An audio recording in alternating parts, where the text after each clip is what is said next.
শ্রবণ বাবার দিকে তাকিয়ে বলে, হিসাব না মিললে তোকে যে কি করব তুই নিজেও জানিস না। একেবারে রাস্তায় নামিয়ে ছাড়ব। কামলা দেওয়া ছাড়া কোনো পথ খুঁজে পাবি না। হয়তো কামলা দেওয়ার জন্য বাইরেও থাকবি না। সিঁড়ির দিকে পা বাড়িয়ে থেমে যায়। স্পর্শকে কাঁধে চাপড় দিয়ে বলে, থ্যাংক ইউ ভাই, বলে চলে যায়। স্পর্শ বুঝতে পারলো না শ্রবণকে ধন্যবাদ দিল কেন। ধন্যবাদ পাওয়ার মতো তো কিছু করেনি এখন। স্পর্শ বুঝতে না পারলেও যারা বোঝা তারা ঠিকই বুঝতে পেরে গেছে। মেয়ের দুজন সকলের সামনে বেরিয়ে যায় বাড়ি থেকে। কেউ কিছু বলতে পারে না। সামাদ চৌধুরী সোহাকে নিজের রুমে নিয়ে এসেছেন। সোহাকে বিছানায় বসে নিজেও বসেন পাশে। সোহার এক হাত মুঠো করে ধরে বলেন, শ্রবণ তোমাকে কিছু বলেছে সকালে? শুধু বলেছিল সামনে না যেতে, আর কিছু বলেনি? দুদিকে মাথা নাড়ে সোহা। সামাদ চৌধুরী বলেন, শ্রবণ তোমাকে ডিভোর্স দিতে চাইছে। ও তোমাকে এই কথা বলল তুমি হয়তো রাজি হয়ে যাবে, কিন্তু আমি চাই না তোমাদের ডিভোর্স হোক। ডিভোর্সের কথা শুনে চোখ বড় বড় হয়ে গেল সোহার। সামাদ চৌধুরী আবার বলেন, শ্রবণ ছোট থেকে অনেক কষ্ট পেয়ে বড় হয়েছে, তুমি সব কিছু শুনেছ। এখন আর কোনো কিছুই অজানা নেই তোমার। ওর মা মারা যাওয়ার পর থেকে নিঃসঙ্গভাবেই থেকেছে এতগুলো দিন। ওকে গত 2 বছর ধরে 1000বার বলেও বিয়ের জন্য রাজি করাতে পারিনি আমি। জেদ ধরে হোক আর যাই হোক, অবশেষে তোমাকে বিয়ে করেছে। গত দিনগুলো তোমার সঙ্গে একসাথে থেকেছে। আমি চাই বাকি জীবনটাও তোমার সঙ্গে থাকুক। ও একবার তোমাকে ডিভোর্স দিয়ে দিলে বাকি জীবনে নিজের সঙ্গে আর কাউকে জড়াবে না।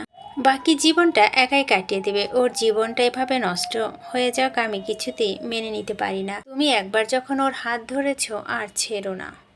শ্রবণ ডিভোর্সের কথা বলে তুমি রাজি হবে না কিছুতেই। রাজি না হলে মারবে? শ্রবণ তোমার গায়ে হাত তুলবে।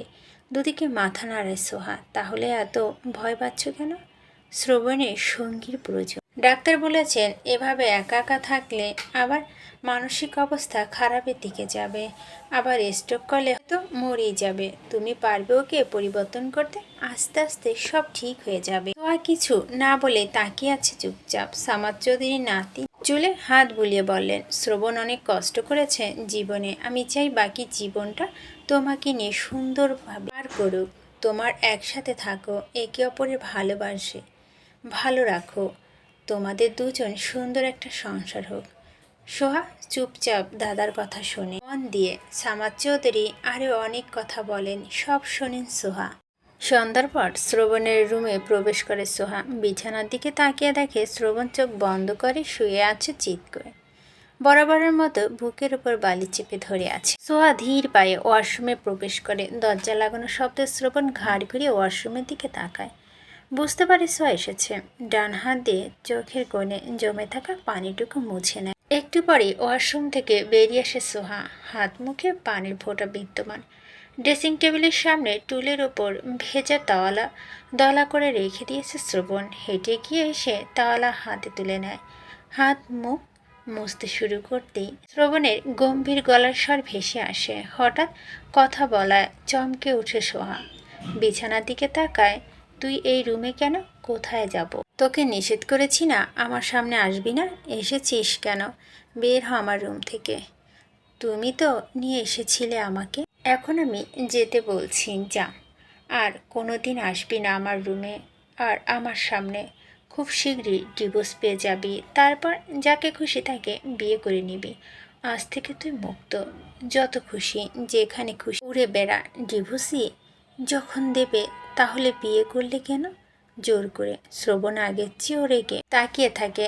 দাঁতে দাঁত পিষে বলে, যেতে বলছি আমার সামনে থেকে। দাঁতে দাঁত পিষে বলে, যেতে বলছি আমার সামনে থেকে যা। আমার সব কিছুই তো এই রুমেই। গুছিয়ে নিয়ে বিদায় হয় আমার চোখের সামনে থেকে। তোমাদের সহ্য হচ্ছে না। তোকে ডিভোর্স দিতে পারলে আমি শান্তি পাব। তোকে দেখলেই তোর মায়ের কুকর্মের কথা মনে পড়ে। তুই নিশ্চয় তোর মায়ের মতোই হয়েছিস। দ্রুত বিদায় হ আমার সামনে থেকে। শ্রবণের রাগারাগি মুখে টিকে থাকতে পারেনি সোহা। সেজন্য শ্রবণের রুম থেকে বেরিয়ে নিজের রুমে চলে এসেছে। রুম থেকে বের হচ্ছিল না বলেই শ্রবণ উত্তেজিত হয়ে যাচ্ছে। শ্রবণকে উত্তেজিত করতে চায় না, তাই রুম থেকে বেরিয়ে এসেছে। শ্রবণ যা বলবে বা করতে চাইবে তাই থেকে এক চুল নড়চড় হবে না, সেটা এই কয়েকদিনে খুব ভালো করে বুঝতে পেরে গেছে সোহা। একবার যখন মুখ দিয়ে বের হয়েছে ডিভোর্স দেবে তখন দেবেই। এই কাজ থেকে ওকে কেউ আটকাতে পারবে না। আর স্পর্শ এসে দাঁড়ায় সোহার রুমের সামনে, ভিতরে উকি দিয়ে সোহাকে দেখতে পেয়ে ভিতরে প্রবেশ করে। সোহা সোহা মুখ তুলে স্পর্শের দিকে তাকায়। সোহার দু চোখ বেয়ে টপ টপ করে পানি গড়িয়ে পড়ছে, ফর্সা মুখ লাল হয়ে গেছে। স্পর্শে এগিয়ে এসে সোহার সামনে হাঁটু মুড়ে বসে, মুখ তুলে সোহার মুখের দিকে তাকায়। মায়াবী দৃষ্টিতে কন্দনরত সোহাকে দেখতে ভীষণ আদুরি লাগছে। কাঁদছিস কেন? কি হয়েছে? সোহার চোখে পানি মুছে চুপ হয়ে থাকে। ভাইয়া কিছু বলছে? দুদিকে মাথা নাড়ে সোহা। এত মন খারাপ করে কি হবে? আমার ভাগ্যটা এমনই রে। কাঁদিস না আর। সোহা স্পর্শের মুখের দিকে তাকিয়ে আছে, দু চোখ বেয়ে ঝরঝর করে পানি গড়িয়ে পড়ছে। ভালোবেসেছিলাম তোকে, কিন্তু তুই তো আমার কপালে নেই। ভালোবাসা অনুভূতি ভুল মানুষের জন্য কেন জন্মায়? আমরা যাকে নিজের জীবনের একান্তই আপন করে পাবো না, তাদের জন্য কেন এই মায়া জন্ম নেয়? স্পর্শ একটু থামে, লম্বা একটা শ্বাস টেনে নিয়ে আবার বলে, ভাইয়ার ওপর থেকে নিজেকে যেমনই দেখা, ভেতর থেকে অনেক ভালো একজন মানুষ। তোকে অনেক ভালো রাখবে, ভালোবাসবে। আমার ভাইকে তুই ভালো রাখিস, কোনোদিন ভাইয়ের হাত ছাড়িস না। মা খালারা গুণ কোনোদিন নিজের মধ্যে আসতে দিস না। তুই জানিস তো ভাইয়া ছোটবেলা থেকে অনেক কষ্ট পেয়েছে। আমি জানি তুই ভাইয়াকে ভালোবাসবি, ভালো রাখবি। যত যাই হয়ে যাক তুই ভাইয়াকে ছাড়িস না। একটু থেমে আবার বলে, আমি আগামীকাল হোস্টেলে চলে যাব। কবে বাড়িতে আসবো ঠিক নেই, আবার আসবো কি না তাও ঠিক নেই। ভালো থাকিস আর আমার ভাইকেও ভালো রাখিস। সোহা কিছু না বলে স্পর্শের মুখের দিকে তাকিয়ে থাকে। স্পর্শের জন্য ওর অনেক মায়া হয়, শ্রবণের জন্য হয়। দু ভাই কত বাজেভাবেই না আঘাত পেয়েছে নিজেদের বাবা মায়ের কাছ থেকে। ওরা দু ভাই বোন তো খুব বাজেভাবে আঘাত পেয়েছে। সিএমের মুখের দিকে তাকানো যায় না এখনো। এমন একটা পরিবার ওদের কেন হলো? স্পর্শ বসা থেকে উঠে দাঁড়ায়, রুম থেকে বেরিয়ে যাওয়ার আগে আবারও একবার বল, ভাইয়াকে কোনোদিন কষ্ট দিস না। একটু রাগারাগি করলে সহ্য করে নিস, একদিন দেখবি সব ঠিকঠাক হয়ে গেছে। স্পর্শ বেরিয়ে যায় রুম থেকে। সোহার আগের মতোই বসে রইল। স্পর্শ নিজের রুমে এসে দরজা লাগিয়ে দেয় ভেতর থেকে। আবদ্ধ চোখে পানি ঝরঝর করে পড়তে শুরু করে। ভালোবাসা হারিয়ে ফেলার চেয়ে বেশি কষ্ট হচ্ছে নিজের বাবা মায়ের আসল রূপ জানার পর। আর বড় ভাইয়ের জন্য এই দুনিয়ার মানুষ এত স্বার্থপর কেন হয়? অন্যের ভালো থাকার সুখ কেন কেড়ে নেয়? রাত 9টার পর আনিমা চৌধুরী সোহার রুমে প্রবেশ করেন। এতক্ষণ রান্নাঘরে ছিলেন জল নিয়ে। অনেকক্ষণ ধরে মেয়ের সঙ্গে কথা বলার জন্য ছটফট করছিলেন, কিন্তু সুযোগ পাচ্ছিলেন না। সোহা ব্ল্যাঙ্কেট দিয়ে গলা পর্যন্ত ঢেকে শুয়ে আছে উল্টো ফিরে। দুপুরে হালকা খেয়েছিল, এখন আর খেতে ইচ্ছে করছে না। সোহা মায়ের ডাক শুনে বুক আর ভারী হয়ে আসে সোহার। মায়ের দিকে না তাকিয়ে আগের মতো শুয়ে রইল নিশ্চুপ হয়ে। আনিমা চৌধুরী বিছানায় বসে সোহার গায়ের ওপর থেকে ব্ল্যাঙ্কেট টেনে সরিয়ে দেন। গায়ে ধাক্কা দিয়ে বলে, সোহা ঘুমিয়ে পড়েছিস? ওঠ, কথা আছে তোর সঙ্গে। ভালো লাগছে না, যাও এখান থেকে। কিভাবে কথা বলছিস তুই আমার সঙ্গে? আমি তোর মা হই। ভালো লাগছে না আমার, ডিস্টার্ব করবে না। তুই ওঠ আগে, দরকারি কথা আছে তোর সঙ্গে। সোহাকে শুয়ে থাকতে দেন না আনিমা চৌধুরী টেনে তুলে জোর করে বসিয়ে দেন। সোহার মায়ের মুখের দিকে তাকায় না, নিচের দিকে দৃষ্টি রেখে মায়ের হাত সরিয়ে দেয় গা থেকে। বলো কি বলবে? শ্রবন্তকে ডিভোর্স দিতে চায়? হ্যাঁ, তাহলে দিয়ে দে। সোহার মুখ তুলে তাকায় মায়ের মুখের দিকে। আনিমা চৌধুরীকে চেনা যাচ্ছে না এখন, চেহারা পুরোপুরি বদলে গেছে। তুই শ্রবণকে ডিভোর্স দিয়ে দে, ওই পাগলের সঙ্গে তোর সংসার করতে হবে না। শ্রবণকে ডিভোর্স দিয়ে স্পর্শকে বিয়ে করে নে। তুমি পাগল হয়ে গেছো? বড় ভাইকে ডিভোর্স দিয়ে আমি ছোট ভাইকে বিয়ে করব? সমস্যা কি? স্পর্শ তো তোকে ভালোবাসে, ও অবশ্যই তোকে বিয়ে করবে। আমি বিয়ে করতে চাই না। কেন? তুইও তো ভালোবাসিস স্পর্শকে। ভালোবাসি না, যাও এখান থেকে। তুই কি শ্রবণের সঙ্গে সংসার করতে চাইছিস? হ্যাঁ, ওই পাগলের সঙ্গে তুই জীবনে ভালো থাকবি না সোহা। ও যখন ডিভোর্স দিয়ে দিতে চাইছে তুই ডিভোর্স নিয়ে নে। স্পর্শকে বিয়ে না করলেও অন্য ছেলেকে করবি। দুনিয়ায় কি ছেলের অভাব পড়েছে? তুই দেখতে সুন্দর, বাবা মায়ের টাকা পয়সা আছে, তোর পিছনে ছেলেদের লাইন পড়ে যাবে। চুপ কর। সোহার গলার স্বর একটু ভয় মিশ্রিত আছে, চোখে মুখে ভয় ছড়িয়ে পড়েছে। আনিমা চৌধুরী না থেকে বলল, কেন চুপ করব? শ্রবণ বাড়ির সকলের সামনে তোর সঙ্গে যাচ্ছে তাই ব্যবহার করে, আড়ালে নিশ্চয় করে। ওর মাথা তার তোর সব ছেঁড়া, পাগল হয়ে তোকে মেরে ফেলবে। মরার জন্য কেন একটা পাগলের সঙ্গে থাক। পুরো কথা শেষ করার আগেই সোহা কিছুটা রাগী স্বরে বলে, চুপ করতে বলছি, চুপ করো। আমাকে নিয়ে ভাবতে হবে, তোমার অনেক ভেবে ফেলেছ। আমাকে জন্ম না দিলেও পারতে, জন্ম যখন দিয়ে ফেলেছ তখন জন্মের পর বিষ খেয়ে মেরে ফেললে ভালো একটা কাজ করতে জীবনে। তুই ওর পাগলের জন্য আমার সঙ্গে এভাবে কথা বলছিস? মরতে না চাইলে মুখটা বন্ধ করে রাখো একটু। সোহা চাপা স্বরে বলে, কথাগুলো শুনতে পেলেও বুঝতে পারে না কথার মানে। এমন কথা কেন বলল? সোহা দৃষ্টি অনুসরণ করে দরজার দিকে তাকাতেই দেখেন শ্রবণ দাঁড়িয়ে আছে অগ্নিমূর্তির রূপ ধারণ করে। ওকেই অবস্থা এখানে দেখে গলা শুকিয়ে যায় অনিমা চৌধুরী। এই ছেলে এখানে আসলো কখন? ওনার সব কথা শুনেছে? যদি শুনে থাকে তাহলে আজ ওনাকে কেউ বাঁচাতে পারবে না ওর হাত থেকে। শ্রবণ ধীর পায়ে ভিতরে প্রবেশ করে, আশেপাশে তাকে কিছু খোঁজে। ভয়ে আনিমা চৌধুরী বিছানার অপর পাশে চলে গেছেন। শ্রবণ বিছানার কাছে এসে দাঁড়ায়। সোহা দ্রুত নেমে আসে বিছানা থেকে, ভয়ে ভয়ে কম্পিত স্বরে বলে, কি কিছু বলবে? হ্যাঁ, ওই কুত্তার বাচ্চা, জিভ টেনে ছিঁড়ব। সোহা মায়ের দিকে তাকায়, ভয়ে ওনার মুখে রং আরও পাল্টে গেছে। কুত্তার বাচ্চা মেয়েটিকে নিজের মতো আরও ভাতারি বানাতে চাইছিস? সোহা কান ঝাঁঝা করে উঠে শ্রবণের কথা শুনে ভয়ে কিছু বলতে পারছে না বেচারি। শ্রবণ সোহার মুখের দিকে তাকায়, খপ করে গলা চেপে ধরে বলে, এখনও ডিভোর্স দেয়নি, তার আগেই নিজের পিছনে ছেলেদের লাইন লাগানোর প্ল্যান করছিস মায়ের সঙ্গে? সোহা শ্রবণের হাত সরিয়ে দেওয়ার চেষ্টা করে, দুদিকে মাথা নাড়ায়। শ্রবণ গলা ছেড়ে দেয়। আনিমা চৌধুরীর দিকে তাকিয়ে বজ্রকণ্ঠে বলে, কুত্তার বাচ্চা, তোকে কাজ করতে বলেছি, তুই এখানে বসে কি করছিস? মেয়ের পেছনে ছেলেদের লাইন লাগিয়ে মেয়েকে ব্যবসায়ী বানানোর প্ল্যান করছিস? শ্রবণের কথা শুনে কেঁদে ফেলে সোহা, কান্না করতে করতে বলে, প্লিজ চুপ করো তুমি। কেন চুপ করব? তোরা করলে দোষ নেই, আর আমি করলেই দোষ। তুই এসব কথা কেন বলছো? তোরা যা বলছিলি আমি তো সেটাই বলছি।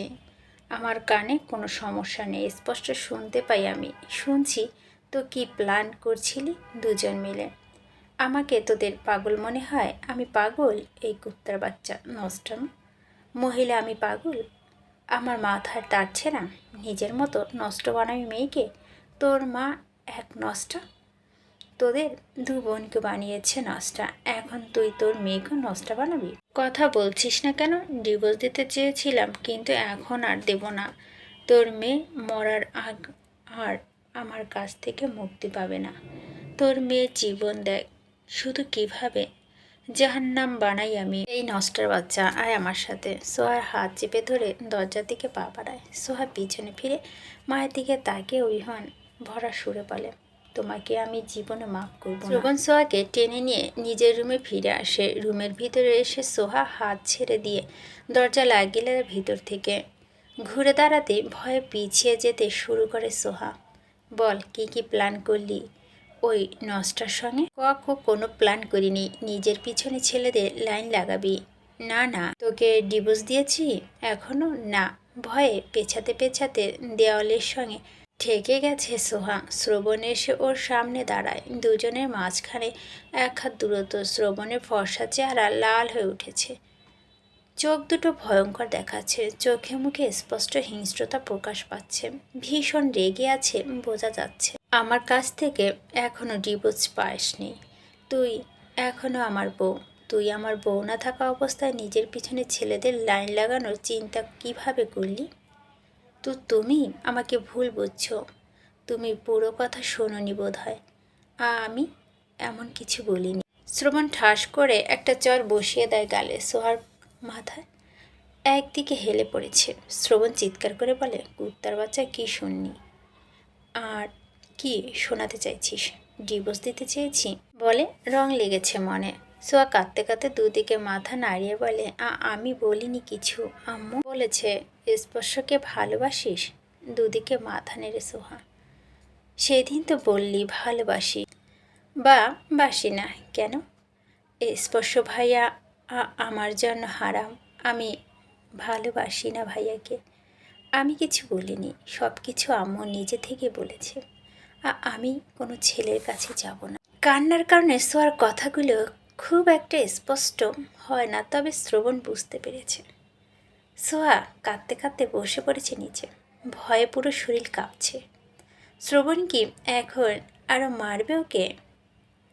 ও তো এমন কিছু বলেনি, সব কিছু তো ওর মাই বলল। বারবার নিষেধ করলো তবুও বলল।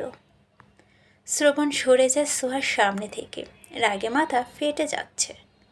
সব কথা না শুনলেও শেষের কথাগুলো স্পষ্ট শুনতে পেরেছে, বিশেষ করে আনিমা চৌধুরীর কথাগুলো।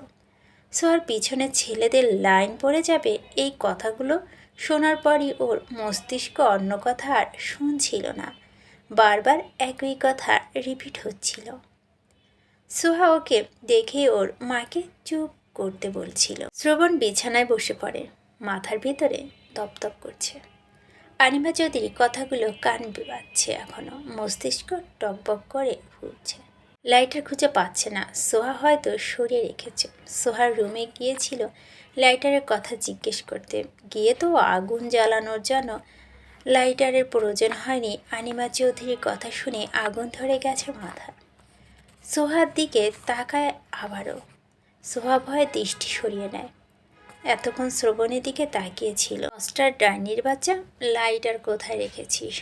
সোহা নিচ থেকে উঠে ড্রেসিং টেবিলের ড্রয়ার থেকে লাইটার বের করে নিয়ে আসে। কম্পিত হাতে লাইটার বাড়িয়ে দেয় শ্রবণের দিকে। ঝড়ের সময় গাছের ডাল যেভাবে কাঁপে, সোহার হাতটাও ঠিক সেভাবেই কাঁপছে। শ্রবণ সোহার হাতের দিকে তাকিয়ে মুখের দিকে তাকায়। লাইটারটা হাতে নিয়ে সোহাকে টেনে আনে নিজে আরও কাছে। চোয়াল চেপে ধরে বলে, তোর মা তোর পিছনে ছেলেদের লাইন লাগাবে তাই না? এটা দিয়ে তোর ওই বিউটিফুল চেহারা এমন অবস্থা করব, এখন যে কোনো ছেলের পিছনে লাইন তো দূরে থাক, মনের ভুলেও তোর দিকে তাকাবে না। শ্রবণের কথা শুনে ভয়ে আতঙ্কে পিছিয়ে যেতে যায় সোহা, কিন্তু শ্রবণে চেপে ধরে রাখা যেতে পারে না। শ্রবণ লাইটটা জ্বালিয়ে সোহার মুখের দিকে এগিয়ে নিয়ে আসে। সোহা দুহাত মুখ ঢেকে কেঁদে ওঠে আবার। হাত ছড়া বলছি, না এমন করো না তুমি। আমি কোনোদিন কোনো ছেলের সামনে যাব না। যাওয়ার মতো অবস্থা থাকলে না যাবি। হাত ছড়া বলছি, নয়তো তোর চুলে আগুন লাগিয়ে দেব। এমনিতে মাথা আগুন ধরে আছে। নস্টার ডাইনির বাচ্চা, হাত সরা।